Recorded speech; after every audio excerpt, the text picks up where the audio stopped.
সভাপতি শ্রদ্ধাভাজন জাকির হোসেন, সম্মানিত অতিথিবৃন্দ, প্রিয় কর্মী ভাইয়েরা, আসসালামু আলাইকুম ওয়া রাহমাতুল্লাহ।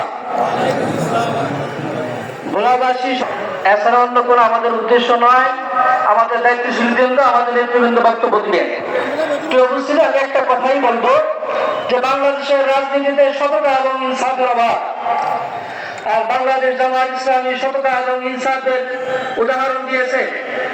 আমরা জানি যে শহীদ মাওলানা মরহুম মতিউর রহমান নিজামী রহমতুল্লাহ আলাইহি, শহীদ আলী আহসান মোহাম্মদ মুজাহিদ রহমতুল্লাহ আলাইহি, তারা তাদের সততার পরিচয় দিয়েছেন তাদের মন্ত্রণালয়ে।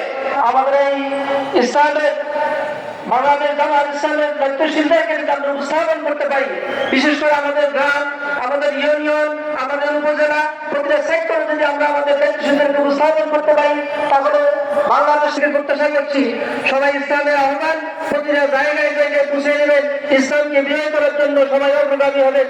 এই কথা বলে আমি আমার কথা শেষ করতে আমার আসসালামু আলাইকুম ওয়া রাহমাতুল্লাহ। সংগ্রামী কর্মী ভাইরা, এখন যে আমাদের উদ্দেশ্যে বক্তব্য নিয়ে আসছেন মহানদীর উপজেলার কৃতি সন্তান সৈনিক আপনারা। আমরা দেখেছি স্বাধীনতার 53 বছরেও একমাত্র দ্বীপ জেলা, প্রাকৃতিক সম্পদে সমৃদ্ধ জেলা ভোলাকে মূল ভূখণ্ড থেকে বিচ্ছিন্ন করে রাখা হয়েছে।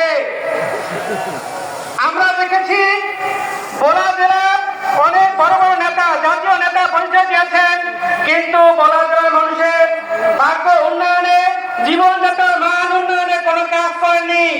তারা দেখেছি তাদের পরিবারে অনেক উন্নয়ন করেছেন। প্রিয় ভোলাবাসী, বিগত হাসান রাসেল ভাইকে তার বক্তব্য রাখার জন্য অনুরোধ করছি। আউযু বিল্লাহি মিনাশ শাইতানির রাজীম, বিসমিল্লাহির রহমানির রহিম। বাংলাদেশ জামায়াত ইসলামী ভোলা জেলায় আয়োজিত আজকের কর্মী সম্মেলনের সম্মানিত সভাপতি, প্রধান অতিথি, সুধীমণ্ডলী এবং ভোলাবাসী, সবাইকে আমার আন্তরিক সালাম, আসসালামু আলাইকুম। শুরুতেই আল্লাহ সুবহানাহু ওয়া তাআলার শুকরিয়া জ্ঞাপন করছি, শ্রদ্ধা ভরে স্মরণ করছি 24 জুলাই অভ্যুত্থানের অন্যতম শহীদ আবু সাঈদ সহ সকল শহীদদের, যারা তাদের জীবন উৎসর্গ করে আমাদের অধিকার আন্দোলনের পথ সুগম করেছেন। সম্মানিত উপস্থিতি, কোঠা সংস্কার আন্দোলনের মধ্য দিয়ে শুরু হওয়া 24 গণ অভ্যুত্থানের এক দফা দাবিতে সারা দেশের মতো